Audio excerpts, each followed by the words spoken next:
تو کہتے ہیں میں نے اس دن دیکھا کہ میرے ابا کو مجھ سے ساری زندگی انہوں نے ڈانٹا ہے، آج پتا چلا کتنا پیار ہے۔ ابا جی رو پڑے، کہنے لگے کرمال یہ تے مسیتے جانا تاؤں دے دوالے راش ہوتا ہے جمعہ پڑھانا، کار ہونا تے شگیردوں دے دوالے، میں تھوڑا جا تاں ترانا میرے پتر نو کلے نظر ہی نہ لگتا ہے اور اولاد ہی نافرمانی کرے۔ قرآن مجید نے کہا وَبِالْوَالِدَيْنِ احسانا، اپنے والدین کے ساتھ احسان کرو۔ نبی پاک علیہ السلام سے ایک نوجوان نے پوچھا تھا یا رسول اللہ میرے ابا جی مجھ سے پیسے مانگتے ہیں، حکم کیا ہے؟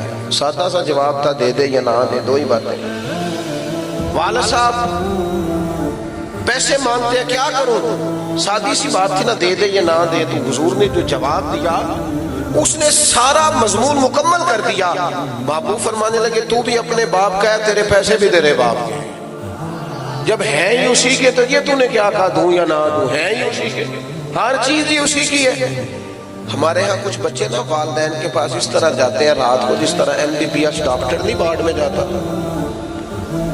ابا جی کیا حال ہے، دوائی کھائی تھی، کوئی چیز تو نہیں چاہیے، تو ڈاکٹر ہے، تو یہاں ہیڈ آف دی ڈپارٹمنٹ ہے، پتہ کرنے آیا، وہ ان کے پاس بیٹھ، ان کے پیروں میں بیٹھ، انہیں وقت دے۔ تجھے پتہ ہے نبی پاک علیہ السلام نے فرمایا جنت ماں کے قدموں کے نیچے، حضور نے فرمایا جس کا باپ راضی اس کا اللہ راضی، جس کا باپ ناراض اس کا رب ناراض۔ بلے شاہ تو آسمانی اڈدیاں پھڑنا ہے، جڑا گھر بیٹھا انہوں پڑھیا ہی نہیں۔ او خدا کے بندے تو ان کی رضا کو پا جا، یہ سمجھ یہ کیا چاہتے ہیں، تو اس طرح پوچھ رہا جیسے ڈاکٹر پوچھتے ہیں آپ ابا جی کے فرما بردار ہے، کہتے ہیں بالکل خرچہ دیتا ہوں۔ تو خرچہ تو کوئی بندہ غریب سمجھ کے بھی دے دیتا ہے، خرچہ دینا کمال ہے۔ تو بتا انہیں اپنی زندگی میں مقام کیا دیتا ہے، ان سے مشورہ کتنا لیتا ہے، تیری زندگی میں ان کا کردار کتنا، ان کا حکم تو کتنا مانتا ہے، ان کی مرضی کے مطابق تو کتنا چلتا ہے۔ اپنے آپ کو ڈھالیں، اپنے آپ کو ڈھالیں ماں باپ کی مرضی کے مطابق، ان کو دیکھیں وہ کیا چاہتے ہیں، ان کو خوش کریں۔ ہلکی سی بھی بندہ بات کر دے نا ابا جی کو، ہلکی سی، چونکہ ان کی کل انویسٹمنٹ اولاد ہوتی ہے، تو بندہ اتنا بھی کہہ دے نا ابا جی اب آپ بھی سمجھدار ہو جائے، دنیا بدل گئی ہے، تو ابا ساری رات سوتا نہیں رو رو کے کہ پتر میں ہی نہیں سیانا، زندگی تیرے نام کر دی۔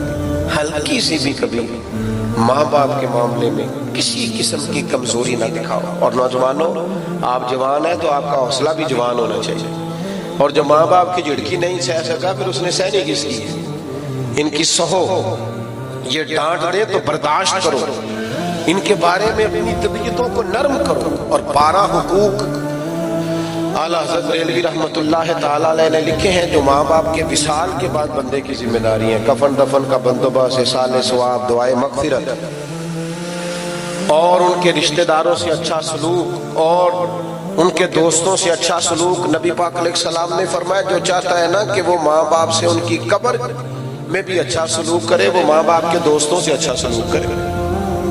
ایک نوجوان نے عرض کیا تھا یا رسول اللہ اگر ماں باپ چلے جائیں اور کچھ پچھتاوا رہ جائے، بہت سارے لوگوں کو رہ جاتا ہے یار پتہ ہوتا اتنی جلدی چلے جانا ہے تو میں یہ کرتا، ماں باپ چلے جائیں پچھتاوا رہ جائے تو کیا حال ہے؟